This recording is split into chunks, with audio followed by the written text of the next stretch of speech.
नमस्कार मित्रांनो, एड लागलं प्रेमाचं या मालिकेच्या आजच्या भागामध्ये आपण बघणार आहोत. इथे मंजिरीने आता विठुरायाची मूर्ती हॉस्पिटलमध्ये रायाजवळ घेऊन जात रायाला मरणाच्या दारातून ओढलेलं आपल्याला बघायला मिळणार आहे.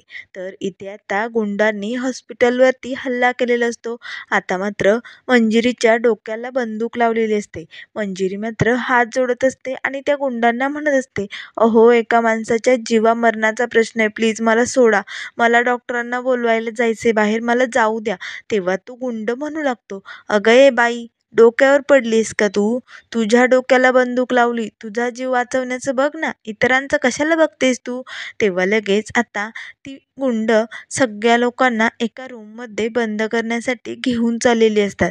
आता सगळे लाईट वगैरे बंद करून टाकतात. तेव्हा डिपिकल म्हणत असतो, आमचा रायाभाऊ अशाने मरेल हो. आम्हाला जाऊ द्या ना. आमच्या रायाभाऊसाठी जाऊ द्या ना. तेव्हा तो गुंड म्हणू लागतो, लगेच खाली बसायचा, नाहीतर आधी नंबर तुझा लावेल. आता मात्र मंजिरी म्हणू लागते, डिपिकल खाली बैस, असं नको करू. त्याच वेळेस ते लोक लगेच मंजिरीला डिपिकल सर्वांबरोबर त्या रूममध्ये लोटतात आणि दरवाजा बंद करून टाकतात. आता मात्र सर्वजण आरडाओरडा करू लागतात, पण मात्र ते गुंड कुणाचंही ऐकायला तयार नसतात. तर इकडे बाहेर जयने आता सगळी तयारी केलेली असते. तेव्हा तो आता इथे त्या गुंडांना म्हणत असतात, आता तुम्हाला चारी बाजूनी घेरलेलं आहे, त्यामुळे तुम्ही पटकन स्वतःला सरेंडर करा, नाहीतर 5 मिनिटाच्या आत मी आतमध्ये येईल बरं का. आता मात्र त्या गुंडांना जयचा राग येतो. तेव्हा ते गुंड एकमेकांना म्हणू लागतात, या पोलिसांना बघावंच लागते. आपल्या पाठीमागे हात धुवूनच लागलेत, असे हटायला तयारच नाहीये. तेव्हा लगेच ते गुंड आता बाहेर येतात. त्याच वेळेस इथे मंजिरी मनाशीच म्हणू लागते, नाही नाही, काही झालं तरी मला रायाचा जीव वाचवावंच लागेल. कसा असेल राया? ठीक तर असेल ना? त्याला काही होणार तर नाही ना? नाही नाही राया, तू लवकरात लवकर बरा होशील, पण तुला धीर सोडायचा नाही या, नाहीतर खूप अवघड होऊन जाईल. त्याच वेळेस आता इथे बंद खोलीत सगळ्यांना बंद केलेले असतानाच एका काकांना खूपच त्रास व्हायला लागतो. त्याच वेळेस सर्वजण आरडाओरडा करू लागतात, काय झालं काका, काय झालं, विचारू लागतात. आता मात्र त्यांच्या छातीत चमक निघायला लागलेली असते. त्यांना खूपच त्रास होत असतो. त्याच वेळेस मंजिरी आता त्यांचे हातपाय चोळू लागते. तेवढ्यात लगेच तो गुंड येतो आणि म्हणू लागतो, काय आरडाओरडा चाललाय? का रडताय सर्वजण? लगेच गोळी घालीन एकेकाच्या डोक्यात. सगळ्यांनी शांत बसायचं. तेव्हा लगेच मंजिरी म्हणू लागते, अहो, या काकांना खूप त्रास होतोय, प्लीज निदान पाणी तरी द्या. तेव्हा लगेच तो गुंड म्हणू लागतो, इथे कुणाला काय बी मिळणार नाही. कुणी काय बी मागायचं नाही. गुपचूप गुमानं इथेच थांबायचं. आता मात्र लगेच मंजिरी म्हणत असते, अहो, असे कसे आहात तुम्ही? कुणाच्या तरी जीवाची तडफड होते इकडे, द्या ना पाणी तरी निदान. पण मात्र ते गुंडाचं कोणीही पाणी आणायला तयार होत नाही. आता मात्र तो गुंड बाहेर जातो. तर इकडे जय आपल्या हवालदारांना म्हणत असतो, आता आपल्याला आतमध्ये अटॅक करायचा आहे, माहिती आहे ना तुम्हाला? तेव्हा लगेच एक हवालदार म्हणू लागतो, पण जय सर, अहो, त्या गुंडांच्या बंदुकीत गोळे आहे. तेव्हा जय म्हणू लागतो, त्या गुंडांच्या बंदुकीत आता फक्त 2च गोळ्या आहे, त्यामुळे आपल्याला तेवढ्या बरोबर बाजूला सारायचे आहे.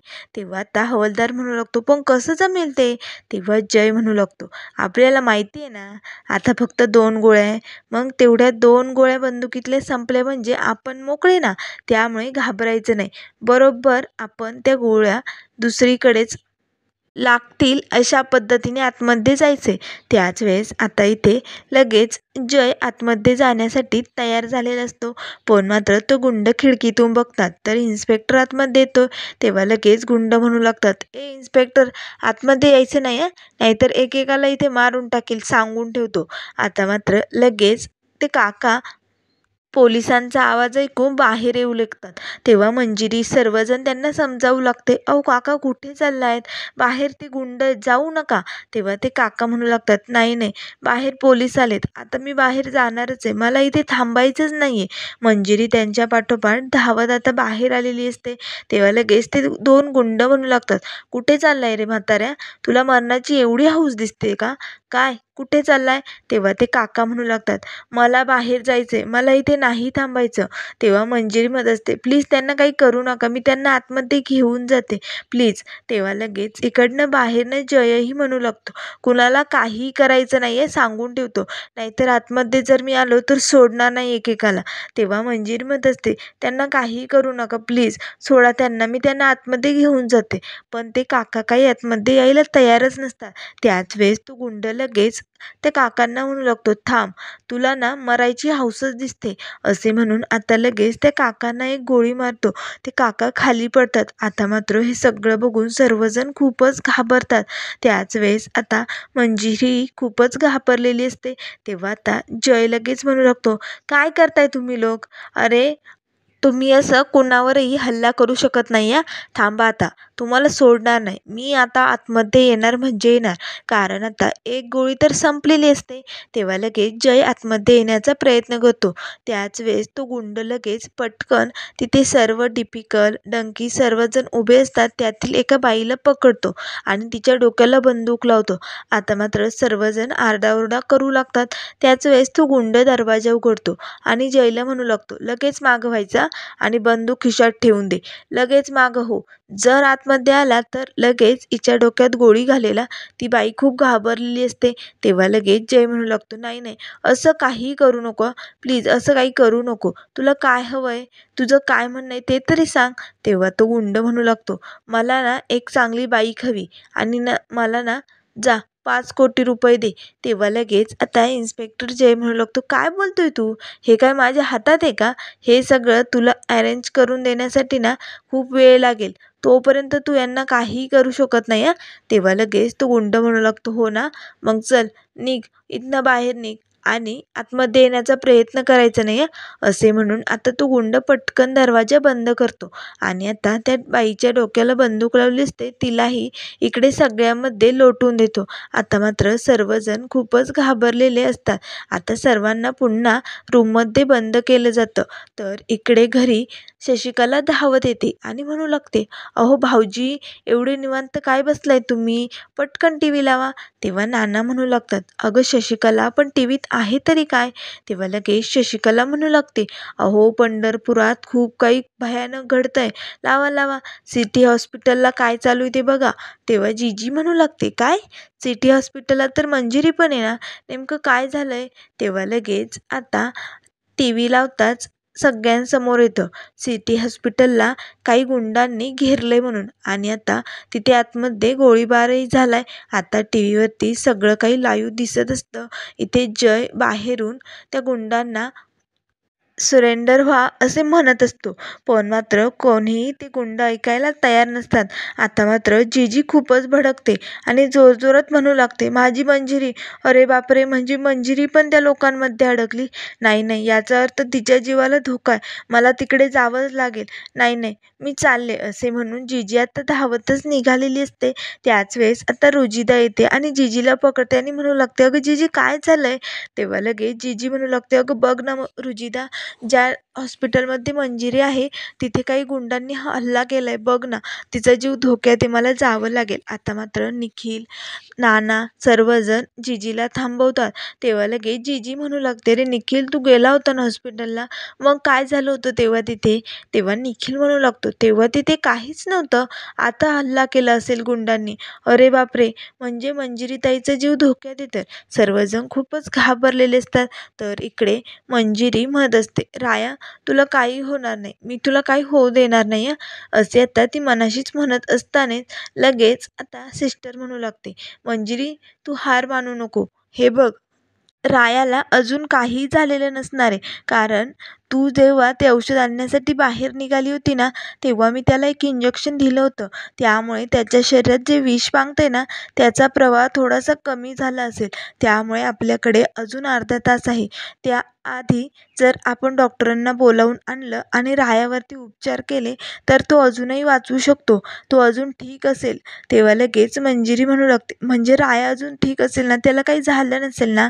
तेव्हा सिस्टर म्हणू लागते, म्हणजे अगदीच चांगला असेल असं नाही, पण अजून आपण त्याच्यावरती उपचार करू शकतो. आपल्याकडे अजून अर्धा तास आहे, त्यामुळे तू धीर सोडू नको मंजिरी. तेव्हा मंजिरी म्हणू लागते, नाही मी तर धीर सोडणार नाही, पण रायाने धीर सोडायला नको याचीच भीती वाटते मला. तेव्हा लगेच आता मंजिरी हळूहळू इकडे रायाच्या रूममध्ये जाते. आता मात्र रायाची झालेली अवस्था तिला बघवत नसते, कारण रायाचं संपूर्ण शरीर काळं निळं पडलेलं असतं. आता लगेच ती पटकन रायाचा मोबाईल घेते आणि त्या मोबाईलवरनं जयला फोन लावते. तर इकडे बाहेर जय म्हणू लागतो, अरे बापरे, रायाच्या मोबाईलवरनं फोन, कोणी केलाय मला फोन हा? तेव्हा लगेच जय तो फोन उचलतो. तर मंजिरी म्हणू लागते, जय मी मंजिरी बोलते. तेव्हा लगेच जय म्हणू लागतो, पण तू रायाच्या फोनवरनं का फोन केलाय? तेव्हा मंजिरी म्हणू लागते, आमच्या सगळ्यांचे फोन त्या गुंडांनी जप्त केले. त्यावेळेस माझ्या लक्षात आलं की रायाच्या या सगळ्या सामानामध्ये त्याचा मोबाईल पण होता, म्हणून मी गुपचूप इकडे आले आणि तुला फोन लावलाय. जय, काहीतरी कर ना जय, रायाचा जीव वाचणं खूप महत्त्वाचं आहे रे, त्याची परिस्थिती खूपच ढासळते. तेव्हा लगेच जय म्हणू लागतो, मंजिरी तू काळजी करू नको, मला रायाला काय तिथे असणाऱ्या सगळ्यांना वाचवायचंय ग, त्यामुळे मी प्रयत्न करतोय ना. तेव्हा मंजिरी म्हणू लागते, पण कुठपर्यंत ते गुंड ऐकायला तयारच होत नाहीये. तेव्हा लगेच आता जय म्हणू लागतो, काळजी करू नको मंजिरी, हे बघ आता त्या गुंडांच्या बंदुकीत फक्त एकच गोळी, तेवढी एक गोळी संपली की मग ते गुंडांच्या बंदुकीत गोळीच नाहीये. तेव्हा लगेच मंजिरी म्हणू लागते, पण तुला कसं माहिती आहे जय? तेव्हा जय म्हणू लागतो, अगं ती बंदूक त्यांनी पोलीस स्टेशनमधून पळवली आणि त्यातल्या बऱ्याचशा गोळ्या त्यांनी रस्त्याने पण उडवल्यात आणि आताही एक गोळी उडवली, त्यामुळे आता त्या बंदुकीत फक्त एकच गोळी राहिली.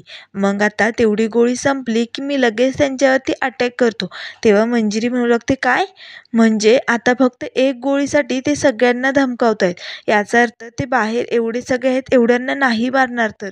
तेव्हा लगेच जय मनाशीच म्हणू लागतो, हे मी काय सांगून बसलो हिला, आता ही काहीतरी आताताईपणा करून दुसरंच काही करून ठेवलं नाही म्हणजे बरं होईल.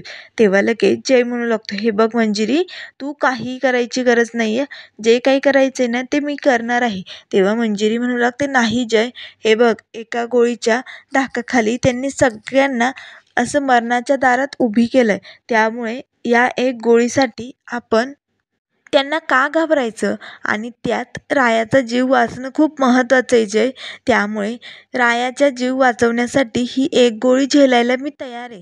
तेव्हा लगेच आता इकडनं जय म्हणू लागतो, मंजिरी काय वेडेपणाने बोलते तू, असं तू काही करणार नाही आहे, जे काही करायचं आहे ना ते इकडे मी बाहेर उभा आहे ना, मी करणार आहे ना, त्यामुळे तुला असं काही करायची गरज नाही आहे. तेव्हा मंजिरी म्हणू लागते, नाही जय, हे बघ मी आता बाहेर येते आणि मला गोळी लागली तरी चालेल, पण तू त्या गुंडावरती लगेच हल्ला कर आणि हे हॉस्पिटल मोकळं व्हायची खूप गरज आहे, कारण डॉक्टरांना बोलावून रायावरती उपचार व्हायला पाहिजेत रे, खरंच. आणि जरी मला गोळी लागली तरी तू ते करशील ना जय, तू रायावरती उपचार करशील ना? तेव्हा लगेच जय म्हणू लागतो, हो मंजिरी, मला सगळ्यांनाच वाचवायचंय, पण प्लीज तू असं काहीही करू नको. तेव्हा लगेच मंजिरी जयला म्हणू लागते, नाही, रायाचा जीव वाचवण्यासाठी मी एवढी एक गोळी सहज झेलू शकते. असे म्हणून आता मंजिरी फोन बंद करते. आता मात्र लगेच इकडे मंजिरी त्या गुंडांकडे येऊ लागते. आता मात्र लगेच तो गुंड म्हणू लागतो, ए तिकडेच थांबा, अजिबात तिकडे यायचं नाही. तेव्हा मंजिरी म्हणू लागते, हे बघा रायाचे प्राण खरंच खूप संकटात आहे, त्याची परिस्थिती खरंच खूप ढासळते हो, त्यामुळे प्लीज मला डॉक्टरांना घेऊन येऊ द्या, मग तुम्हाला काय करायचं ते करा, प्लीज मला बाहेर जाऊ द्या. तेव्हा तो गुंड म्हणू लागतो, ए ऐका, इकडे येऊ नको, तिथेच थांब, नाहीतर तुला गोळी घालेल. बाहेरनं जय म्हणू लागतो, तिला काही करायचं नाही हां, तिला हातही लावायचं नाही. तेव्हा गुंड म्हणू लागतो, अरे तिला समजत नाही का, मग तिकडेच थांब म्हटल्यानंतर ती इकडे काय येते दरवाजाकडे, जर ती इकडे आली ना तिला मी गोळी घालेला. तेव्हा जयही आता मंजिरीला आवाज देऊ म्हणत असतो, मंजिरी असं काही करू नको, तू तिथेच थांब. पण मात्र मंजिरी धावत लगेच दरवाजाकडे निघालेली असते. आता मात्र मंजिरीने दरवाजा उघडताच तो गुंड लगेच मंजिरीला गोळी घालतो. आता मात्र सर्वजणांना धक्काच बसतो. डिफिकल्ट डंकी सर्वजण मंजिरीला थांबवण्याचा प्रयत्न करत असतात, पण मात्र ती कुणाचंही ऐकत नाही. तर आता इथे मंजिरीला गोळी लागलेली बघता जयलाही धक्काच बसतो. आता मात्र मंजिरीच्या हाताला गोळी लागलेली असते, ती तिथेच दरवाजात खाली पडते. त्याच वेळेस आता जय तिच्याकडे बघू लागतो. आता मात्र मंजिरीच्या हातातून खूपच रक्त येत असतं. त्यानंतर मित्रांनो पुढील भागामध्ये आपल्याला बघायला मिळेल इकडे हॉस्पिटलमध्ये रायाचे हातपाय थरथर कापत असतात. आता मात्र दीपिकल म्हणू लागतो, रायाभाऊ तुला काय होतंय? असं का करतोय रायाभाऊ तू? तेव्हा डंकी म्हणू लागतो, बहुतेक ही शेवटची स्टेप दिसते. कारण माणूस जेव्हा मरणाच्या दारात जातो ना, तेव्हा शेवट असेच हातपाय करत असतो असं मला तरी वाटतं. त्याच वेळेस इकडे मंजिरी आता आपल्या हाताला पट्टी करून तशाच जखमी अवस्थेत धावत धावत डॉक्टरांच्या घरी आलेली असते. त्याच वेळेस डॉक्टरांचा नोकर म्हणू लागतो, डॉक्टर तर मॅडमना घेऊन हॉस्पिटलला गेलेले आहेत. आता मात्र काय करू आणि रायाचा जीव कसा वाचू हे काही मंजिरीला समजतच नाही.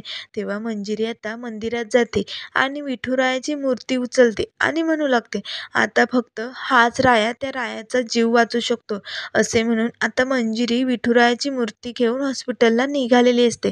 तर मित्रांनो, अशाच मालिकेंच्या अपडेट पाहण्यासाठी चॅनलला लाईक करा, सबस्क्राईब करा. व्हिडिओ पाहिल्याबद्दल धन्यवाद.